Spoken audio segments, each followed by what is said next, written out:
जय हिंद बच्चों। आइए आज हम लोग पढ़ते हैं क्लास 10 का चैप्टर त्रिभुज। कल हमने उसमें पढ़ा था आकृतियों के बारे में, जिसमें सर्वांगसम और समरूप आकृतियों की बात की गई थी। उसी से रिलेटेड कुछ प्रश्न जो है एक्सरसाइज 6.1 में दे रखे हैं। देखिए क्या दे रखे हैं कि सभी वृत्त डैश होते हैं। तो कल हम बताए थे कि सभी वृत्त जो है जिनका आकार एक जैसा हो, जैसे वृत्ताकार, वर्गाकार, वो सब क्या होते हैं? समरूप होते हैं, है ना? क्या होते हैं?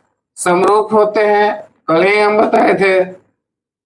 चलिए, और उसके बाद क्या रखा है? सभी वर्ग डैश होते हैं। तो सभी वर्ग, वर्ग भी कल बताए थे कि वर्ग क्या? वर्गाकार। तो ये भी क्या होगा? समरूप होगा। और सभी त्रिभुज समरूप होते हैं। तो कौन से त्रिभुज समरूप होते हैं? अच्छा देखिए, समद्विबाहु और समबाहु दो दे रखा है।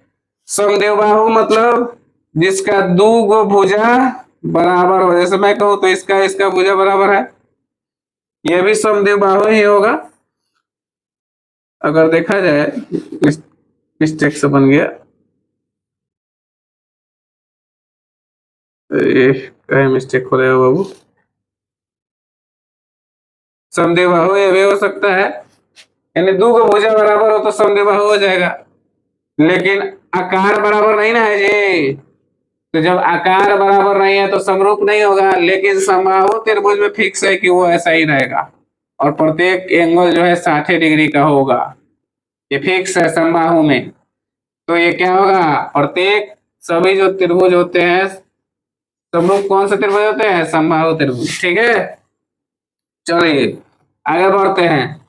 आगे बढ़ेंगे, क्या दे रखा है कि भुजाओं की समान संख्या वाले दो बहुभुज समरूप होते हैं यदि उनके संगत कोण डैश हो तथा उनकी संगत भुजाएं डैश हो। अच्छा, बहुभुज कह रहा है। बहुभुज माने जिसकी बहुत सी भुजाएं हो, है ना? त्रिभुज हो सकता है, चतुर्भुज हो सकता है, पंचभुज हो सकता है, कुछ भी हो सकता है। तो संगत कोण क्या होंगी? बराबर होंगी। संगत कोण बराबर होंगे और संगत भुजाएं समानुपाती होंगी। क्या होंगे? समानुपाती। उसके बाद कह रहे हैं 2 नंबर क्वेश्चन में लिखित निम्नलिखित युग्मों के दो भिन्न भिन्न उदाहरण दीजिए। अच्छा, समरूप आकृति है। कल ही हम आपको बताए थे समरूप मतलब एक जैसा आकार हो। जैसे मान लीजिए दो को वृत्तें ले लीजिए, है ना? समरूप हो गया। दो दो का उदाहरण कह रहा है। उदाहरण नंबर 1 और उदाहरण नंबर 2 देख लीजिए। कुछ भी ले लीजिए, वृत्त ले लीजिए, वर्ग ले लीजिए, है ना? ये क्या हो गया? समरूप हो गया। और समरूप नहीं है इसमें 2 नंबर में कह रहा है, तो इसका उदाहरण नंबर 1 ले लीजिए। क्या लेंगे? कुछ भी ले सकते हैं, अपने मन से कुछ भी ले लीजिए। कल हम बताए थे, है ना? मान लीजिए एगो वर्ग ले लीजिए, एगो ट्रायंगल ले लीजिए, समरूप नहीं है। उदाहरण नंबर 2 देखिए। उदाहरण नंबर 2 में कुछ भी ले लीजिए। मान लीजिए एगो वृत्त ले लीजिए और एगो ले लीजिए राइट एंगल। समरूप है? नहीं है। अब चलिए तीसरा क्वेश्चन क्या कह रहा है। मैं थोड़ा सा मिटाऊंगा, जगह का कमी है तो मैं इसको थोड़ा इरेज करूंगा। चलिए, तीसरा नंबर जो क्वेश्चन है मैं देखूंगा आगे क्या कह रहा है। तीसरा नंबर जो क्वेश्चन दे रखा है आपको, वो कह रहा है कि बताइए कि निम्नलिखित चतुर्भुज समरूप है या नहीं। मैं बताता हूं चतुर्भुज को, देखिए ध्यान से। जो दे रखा है मैं बनाता हूं। इसका नामकरण कर दीजिए PQRS, है ना?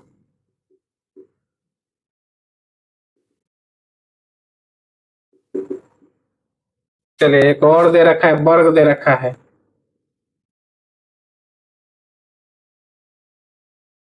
वर्ग दे रखा है, इसका भी नामकरण कर लीजिए ABCD।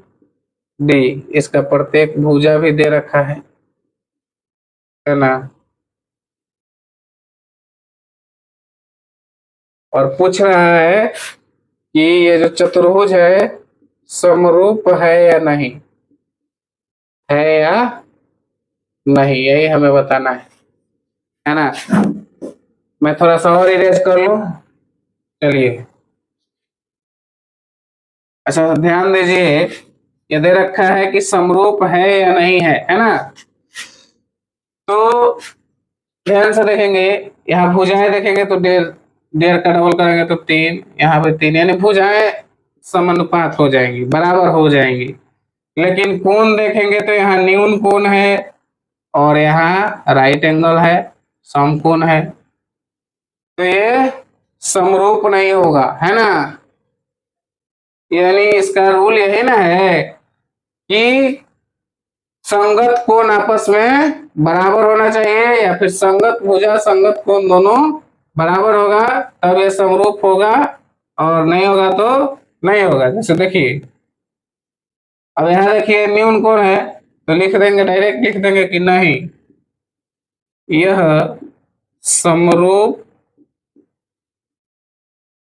चतुर्भुज नहीं है, समरूप चतुर्भुज नहीं है, क्योंकि क्योंकि पी क्यू आर एस में न्यून कोण है तथा चतुर्भुज ए बी सी डी एक वर्ग है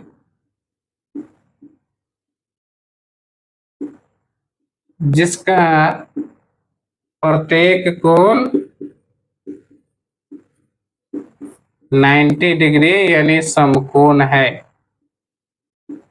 ये रीजन लिख देंगे, ठीक है।